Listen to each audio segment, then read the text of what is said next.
Somewhere, right at the bottom of one's own being, one generally does know where one should go and what one should do. But there are times when the clown we call I behaves in such a distracting fashion that the inner voice cannot make its presence felt. Your vision will become clear only when you can look into your own heart. Who looks outside, dreams. Who looks inside, away. A man who has not passed through the inferno of his passions has never overcome them. One does not become enlightened by imagining figures of light, but by making the darkness conscious. In each of us there is another whom we do not know. The urge to become what one is invincibly strong, and you can always count on it, but that does not mean that things will necessarily turn out positively. If you are not interested in your own fate, the unconscious is. As any change must begin somewhere, it is the single individual who will experience it and carry it through.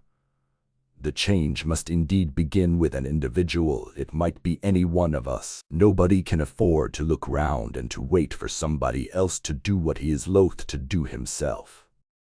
Man is not a machine that can be remodeled for quite other purposes as occasion demands, in the hope that it will go on functioning as regularly as before, but in a quite different way. He carries his whole history with him. In his very structure is written the history of mankind.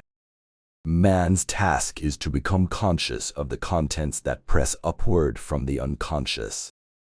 Follow that will and that way which experience confirms to be your own. The rational attitude which permits us to declare objective values as valid at all is not the work of the individual subject, but the product of human history. To find out what is truly individual in ourselves, profound reflection is needed, and suddenly we realize how uncommonly difficult the discovery of individuality is. The highest, most decisive experience is to be alone with one's own self. You must be alone to find out what supports you, when you find that you cannot support yourself. Only this experience can give you an indestructible foundation. I don't aspire to be a good man. I aspire to be a whole man. The greatest and most important problems of life are all fundamentally insoluble. They can never be solved but only outgrown. The first half of life is devoted to forming a healthy ego.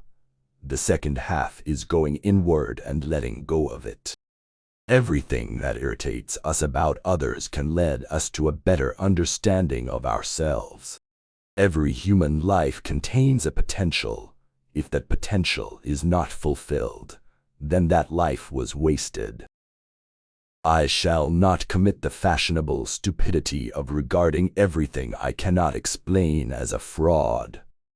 We should not pretend to understand the world only by the intellect. We apprehend it just as much by feeling. Therefore, the judgment of the intellect is, at best, only the half of truth, and must, if it be honest, also come to an understanding of its inadequacy. I regret many follies which sprang from my obstinacy, but without that trait I would not have reached my goal. Resistance to the organized mass can be effected only by the man who is as well organized in his individuality as the mass itself.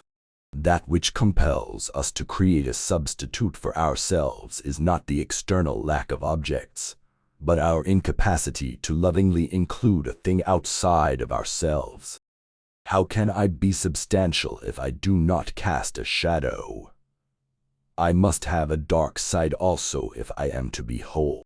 We cannot change anything unless we accept it. Condemnation does not liberate. It oppresses. Knowing your own darkness is the best method for dealing with the darknesses of other people. Whatever is rejected from the self appears in the world as an event. The acceptance of oneself is the essence of the whole moral problem and the epitome of a whole outlook on life. Find out what a person fears most, and that is where he will develop next. What if I should discover that the poorest of the beggars and the most impudent of offenders are all within me, and that I stand in need of the alms of my own kindness, that I, myself, am the enemy who must be loved? What then? The pendulum of the mind oscillates between sense and nonsense, not between right and wrong. Wholeness is not achieved by cutting off a portion of one's being, but by integration of the contraries.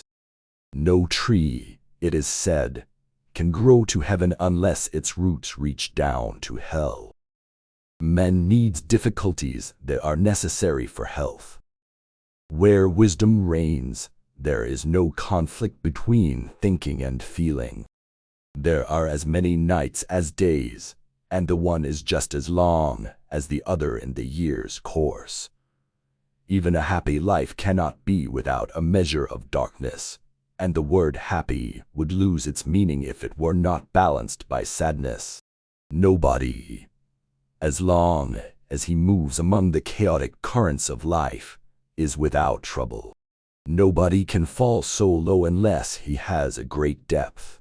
If such a thing can happen to a man, it challenges his best and highest on the other side, that is to say, this depth corresponds to a potential height, and the blackest darkness to a hidden light. In all case there is a cosmos, in all disorder a secret order. The most intense conflicts, if overcome, leave behind a sense of security and calm that is not easily disturbed. It is just these intense conflicts and their conflagration which are needed to produce valuable and lasting results. Nobody, as long as he moves about among the chaotic currents of life, is without trouble. Mistakes are, after all, the foundations of truth, and if a man does not know what a thing is, it is at least an increase in knowledge if he knows what it is not. Out of evil, much good has come to me. By keeping quiet, repressing nothing, remaining attentive, and by accepting reality, taking things as they are, and not as I wanted them to be, by doing all this, unusual knowledge has come to me, and unusual powers as well, such as I could never have imagined before. Faith, hope, love, and insight are the highest achievements of human effort. They're found given by experience. As far as we can discern, the sole purpose of human existence is to kindle a light in the darkness of mere being. Nobody can achieve happiness through preconceived ideas. One should rather call it a gift of the gods. It comes and goes, and what has made you happy once does not necessarily do so at another time. Loneliness does not come from having no people around, but from being unable to communicate the things that seem important to oneself, or from holding certain views which others find inadmissible. I have frequently seen people become neurotic when they content themselves with inadequate or wrong answers to the questions of life. They seek position, marriage, reputation, outward success of money, and remain unhappy and neurotic even when they have attained what they were seeking. Such people are usually confined within too narrow a spiritual horizon.